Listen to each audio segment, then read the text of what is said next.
Opta pelo regime. Assim é a Coreia do Norte, o país mais fechado do mundo, que voltou ao noticiário esta semana. O líder Kim Jong-un e o presidente da Coreia do Sul, Moon Jae-in, se reuniram mais uma vez em busca de paz na região. No começo do mês, uma equipe do Fantástico passou 11 dias na Coreia do Norte. Uma nação pequena, pobre, mas que tem armas nucleares. É raro que jornalistas passem tanto tempo lá. Para conseguir o visto, as negociações foram longas e complicadas. Como mostram agora os repórteres Álvaro Pereira Júnior, Stephanie Lotufo e Wellington Almeida. Dia 2 de março de 2018. Procuramos a Embaixada da Coreia do Norte em Brasília para uma reportagem sobre um passaporte brasileiro emitido misteriosamente em nome do líder Kim Jong-un. Eu não vou falar sobre isso aqui. Não vale a pena. Ninguém quis gravar a entrevista, mas um diplomata disse: se um dia você quiser fazer uma reportagem no meu país, fale comigo. Nós falamos. Várias vezes. Foram 6 meses de negociações delicadas, de idas, de vindas, de mudanças de data, de cancelamentos de voos, até que finalmente a gente conseguiu isso aqui. Nosso visto para a Coreia do Norte, o país mais misterioso e fechado do mundo. O que a gente vai fazer lá? A gente não sabe. A Embaixada da Coreia do Norte não nos passou uma agenda, segundo eles, por questões de segurança. Bem típico de um país tão fechado quanto esse. Para saber o que vai acontecer, só mesmo indo para lá. Saímos de São Paulo. Por que dessa viagem? Me explica, por favor. Eu não sou jornalista, eu queria fazer uma reportagem lá. Fomos para Doha, no Catar. De Doha para Pequim. De Pequim... Agora começa a última etapa da nossa viagem, que é sair daqui de Pequim, na China, para a capital da Coreia do Norte, para Pyongyang, no voo 121. É 1 hora e pouco de voo e a gente está lá. Já na chegada, uma amostra do rigor dos próximos 11 dias. Malas reviradas na alfândega. Eles cismaram com umas revistas minhas sobre música inglesas, mas passou, vieram 3 pessoas nos recepcionar e agora, de agora em diante, é estrada e trabalho. Nossos guias, vamos chamar assim, falam espanhol. E na van, finalmente, revelam onde vamos ficar. O Hotel Yanggakdo, numa ilhota no rio Taedong, que corta a cidade. No saguão, mais um sinal da vigilância implacável. Uma braçadeira de uso obrigatório. Jornalista, em coreano. É o que eles disseram, o P é de press, imprensa em inglês. E tem que pagar, é 30 euros cada braçadeira. Próximo passo.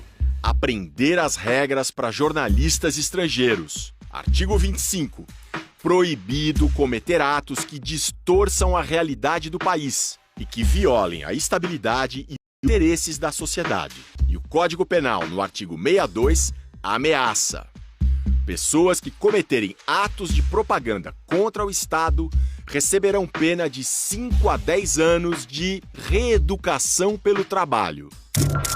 How I have made the worst mistake of my life.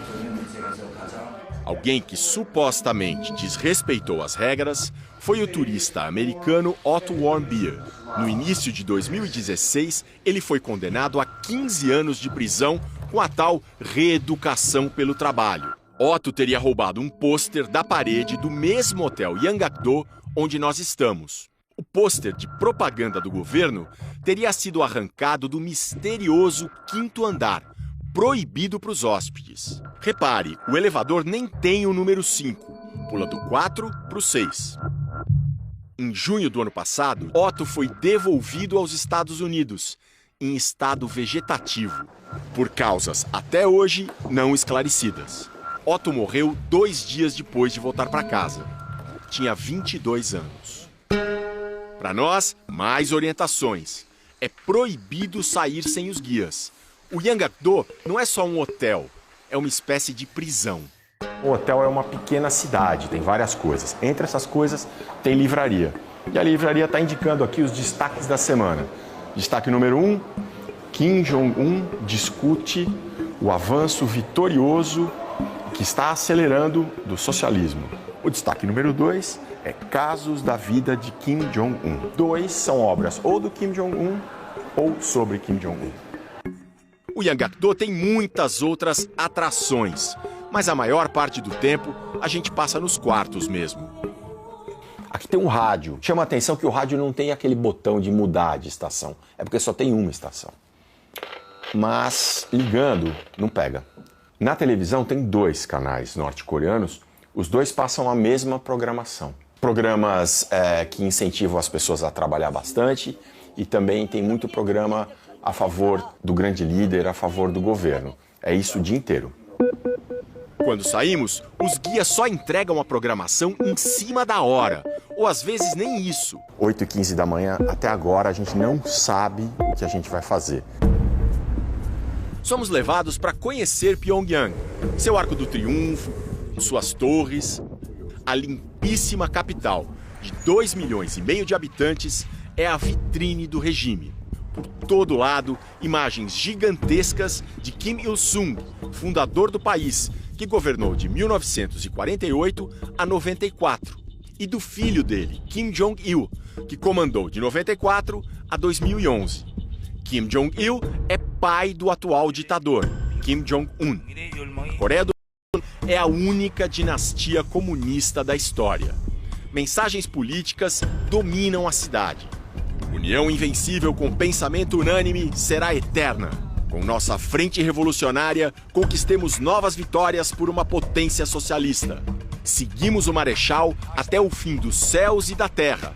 Marechal é um título pelo qual Kim Jong-un também é conhecido.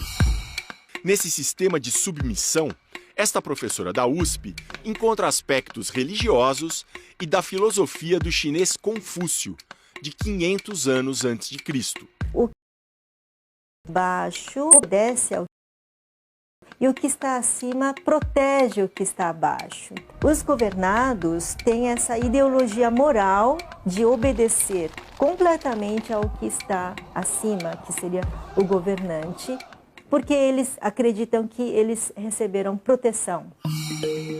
Para conhecer os governados, vão pegar o metrô. Então aqui os nossos 3 acompanhantes que vão pegar o metrô junto com a gente. É o tempo inteiro sendo vigiado. Entramos. As estações são bem profundas, para serem usadas como abrigos em caso de uma guerra nuclear. No painel, regras curiosas. Proibido transportar animais, exceto pássaros ornamentais ou peixes dourados dentro do plástico. Rapidamente, os guias ordenam: hora de sair. E assim chega ao fim o nosso passeio por uma estação de metrô em Pyongyang. Do lado de fora, entrevistas liberadas, mas os guias vigiam tudo. Pergunto o que esse estudante acha do governo de Kim Jong-un. Nós consideramos o admirado Marechal Kim Jong-un como um nosso pai verdadeiro. E como ele conduz a política nacional nos considerando como filhos e filhas, acho que é um ótimo governo. Com essa moça, o papo é sobre celular. Pergunto para que ela usa. Uso para chamadas de voz, mensagens de texto, jogos. E fotos, manda para os amigos? Para isso, precisa se registrar num serviço, discando 999. Mas eu nunca me registrei, então não mando minhas fotos para ninguém. Você vê notícias no celular? Sim, vejo todos os dias. O site é do principal jornal, o Rodong Sinmun, que, como todas as publicações, reproduz a visão do Partido Único. Thank you very much. Thank you. O que a Dankyon e todos os norte-coreanos acessam é uma intranet, uma rede altamente controlada. Internet, eles nem sabem o que é, só os estrangeiros podem se conectar oficialmente, comprando celulares especiais. Mas... para ter um pacote de 1 giga, são 200 euros. 200 euros dá R$1.000. Vão ficar sem internet mesmo, paciência. Este aluno do ensino médio nem tem celular e diz que a maioria dos amigos também não tem. E música, qual é o seu tipo favorito? Música revolucionária. E as letras? As que falam do nosso grande líder Kim Jong-un. Existe um cantor canadense famoso no Brasil chamado Justin Bieber. Já ouviu falar? O tradutor, que também não sabia quem era Justin Bieber, pergunta. Resposta? Não conheço. Num outro bairro, dos mais modernos da capital, essa estudante de engenharia tem celular. Já ouviu falar em Facebook? Facebook? Não entendo essa palavra. O tradutor também não sabia o que era. Eu explico que é uma coisa da internet. Não conheço. E de filmes ela gosta? Gosto especialmente dos filmes que tratam dos feitos dos nossos grandes líderes. A devoção ao regime é absoluta. E é assim desde a fundação, há 70 anos. Até então a Coreia vivia numa disputa entre dois irmãos imperialistas. Os coreanos diziam que eles eram um camarão entre 3 baleias, o Japão, a China e a Rússia. Em 1910. 1945, a Coreia não existia como nação. Era uma colônia japonesa de relações tensas. Em 1948, com o fim da Segunda Guerra Mundial e o Japão rendido, a Coreia foi separada em duas. A do Norte, comunista, controlada pela então União Soviética, e a do Sul, capitalista, pelos Estados Unidos. A linha divisória era, e é, o Paralelo 38. Duas superpotências decidem fazer isso. Com base no paralelo, simplesmente metade do norte é minha, metade do sul é sua. Em setembro de 1950, a Coreia do Norte, sob o comando de Kim Il-sung, invadiu o sul. Os Estados Unidos conseguiram autorização da ONU para um contra-ataque devastador. Foram quase 3 milhões de mortos, até um cessar-fogo em julho de 53. Nunca se assinou um acordo de paz. É como se o país vivesse em guerra até hoje. O regime se aproveita da situação para estimular o fanatismo patriótico, que aparece com toda a força nas épocas de festa. E esta é uma época de festa e de tensão.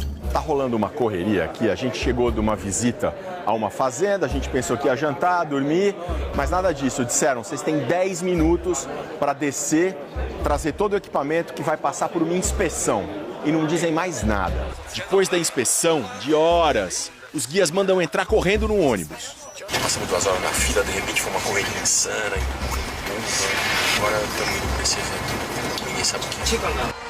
Era um luxuoso musical de louvor ao regime socialista. Noite de 8 de setembro. As grandes festas estavam só começando.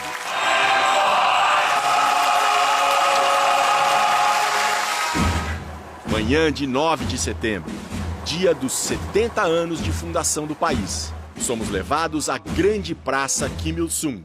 Tudo pronto para parada civil e militar. A praça toda está em silêncio à espera da chegada do líder Kim Jong-un. Até que o líder Kim Jong-un chega ao balcão para acompanhar as festas dos 70 anos da República Democrática Popular da Coreia, o nome oficial do país. A grande expectativa é pela parte militar do desfile. O chão treme.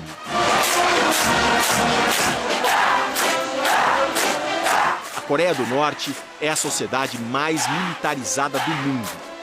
Tempo médio de serviço: 6 anos para os homens e 5 para as mulheres.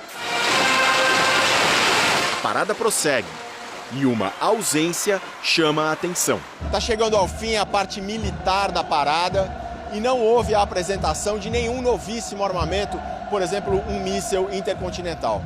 Isso reforça a atitude menos agressiva que os norte-coreanos vêm tendo nos últimos meses.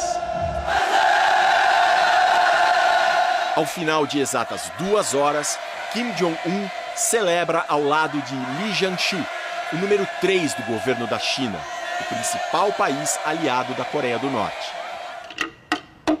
O dia seria longo. À noite, mais uma vez, fomos colocados num ônibus sem saber para onde. Chegamos ao estádio 1º de maio. A entrada foi uma guerra. Lá dentro, os Mass Games, os chamados Jogos do Povo, uma demonstração gigantesca de precisão e sincronia. Só no painel mutante, 20 mil pessoas, muitas delas crianças pequenas. Um dos principais especialistas do mundo em Coreia do Norte comenta: os treinamentos começaram no final de março. A rotina é tão rigorosa, tão intensa, mas provavelmente não existe nenhuma compensação. Só o prestígio de ser uma entre 150 mil pessoas na apresentação. O espetáculo, tecnicamente, é impecável. Mais uma vez, o líder está lá. Os Jogos do Povo não eram tudo. Na noite seguinte, mais grandiosidade. A mesma praça que um dia antes tinha recebido a parada militar, agora seria palco da Marcha das Tochas.